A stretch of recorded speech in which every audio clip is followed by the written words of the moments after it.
Her eyes looked like someone I knew. The first time I saw her was in the crowded terminal of O'Hare International Airport. Chicago winters have a way of slowing people down, weighing them with coats and fatigue, but she walked through the crowd with an energy that cut right through the haze. Not her face at first, not even her stride, it was her eyes. They stopped me cold.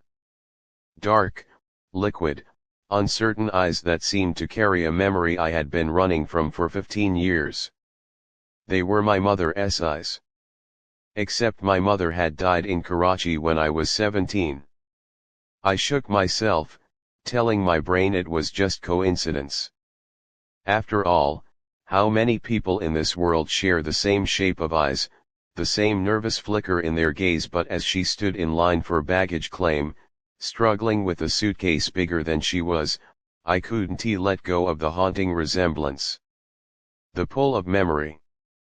I had come to America at 19, chasing scholarships and survival after my mother's sudden death left me and my father hollow.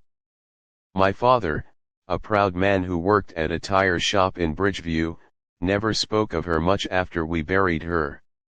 He said grief in America was too expensive, there was no time to mourn when rent was due every month. But her memory clung to me.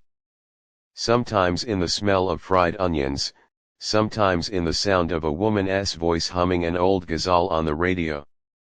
And now, impossibly, in the eyes of a stranger. I tried to dismiss it. She could be Mexican, Arab, Indian. Chicago was full of faces that reminded you of somewhere else. But something in me, some half-buried instinct, wouldn't let go. The chance encounter. Fate or something like it intervened. Her suitcase tumbled off the carousel and split open, scattering clothes onto the floor. People passed by without stopping, but I bent down to help. She looked up at me then. Really looked. And my chest tightened.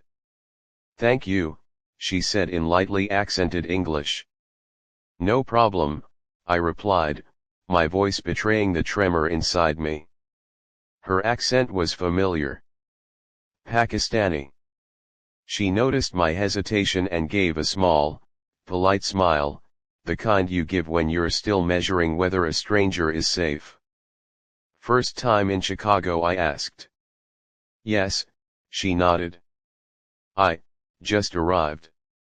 From Houston." I caught the pause.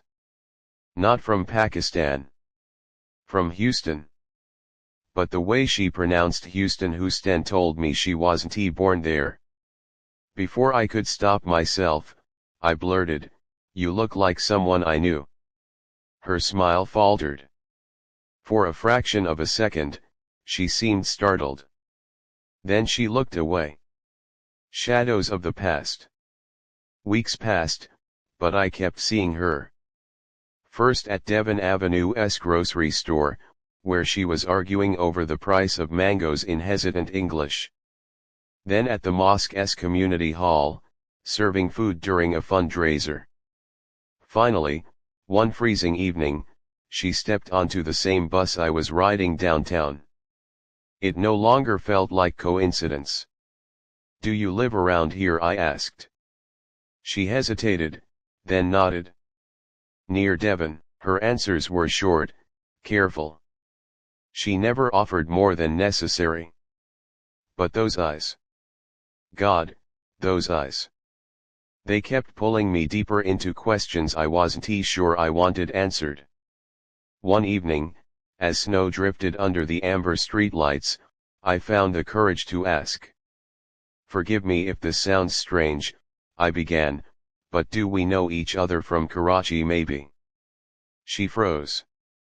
For the first time, I saw real fear cross her face. "No," she whispered quickly.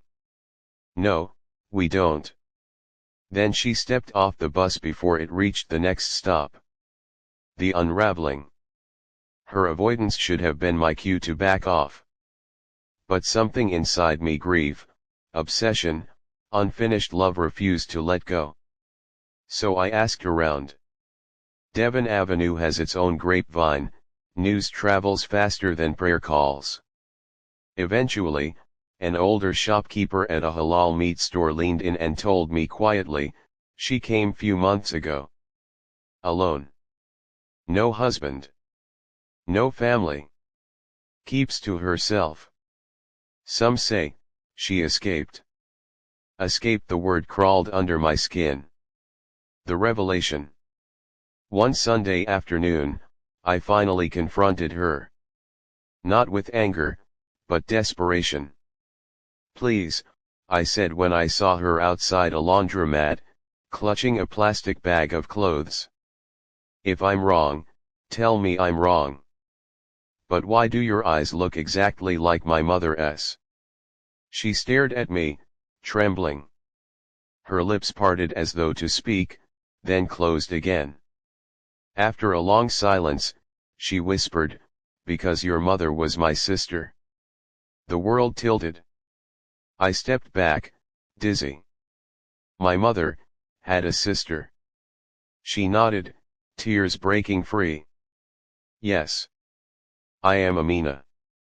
Your Kala. I was left behind. Hidden histories. That night, in my small apartment, she told me everything. My mother had a younger sister in Karachi, one the family never spoke of. Amina had married young, an impulsive love match with a man who turned cruel. When the abuse worsened, my grandfather disowned her. In our culture, shame spreads like fire, silence was their way of extinguishing it. When my mother died, no one told Amina. No one even allowed her near the funeral. Years later, after her husband's death, she struggled alone, raising 2 children. Gang violence took her son.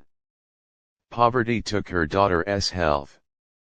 Desperate, she sold everything and came to America on a spousal visa arranged by distant relatives. But the marriage was a sham. Once she arrived, she was abandoned. She had been surviving quietly, working odd jobs, hiding from immigration authorities, hoping no one from the old family would recognize her. And then she saw me. The weight of blood. Her confession shattered me. I thought I knew my mother's story, but now there was this hidden chapter, the sister carrying the same eyes, the same sorrows, walking the same city streets as me. You should hate me, she said softly. Your family erased me. Pretend I don't exist. It is safer for you. But I couldn't. Because in her eyes, I saw not shame, but survival. The same survival that had dragged me across oceans and years. Your family, I said, my throat tight. And family doesn't disappear just because someone tells us to forget. The twist of fate. I began helping her in small ways, finding her work, cleaning offices, teaching her English phrases, introducing her cautiously to friends. But the past has claws. One winter night, immigration officers raided the factory where she cleaned. They asked for papers she didn't have. By the time I arrived, she was gone. Detained. The system does not care about stories, only documents. I begged lawyers, filed petitions, even stood outside the detention center in Joliet with a handmade sign. But weeks later, she was deported. Back to Karachi. Back to silence. The final memory. On the day she was flown out, I managed to see her through the glass partition at the airport. She looked smaller than ever, her wrists cuffed loosely, her scarf slipping from her hair. But her eyes, those unforgettable eyes, found mine. No words were exchanged. Just that look. A look that carried all the unsaid apologies, the broken histories, the cruel weight of borders and families. And then she was gone. Epilogue. It has been 3 years. I still live in Chicago, still pass by the same grocery stores and bus stops where I first saw her. Sometimes I think I catch a glimpse of those eyes in strangers, and my heart lurches all over again. I don't know if I will ever see Amina again.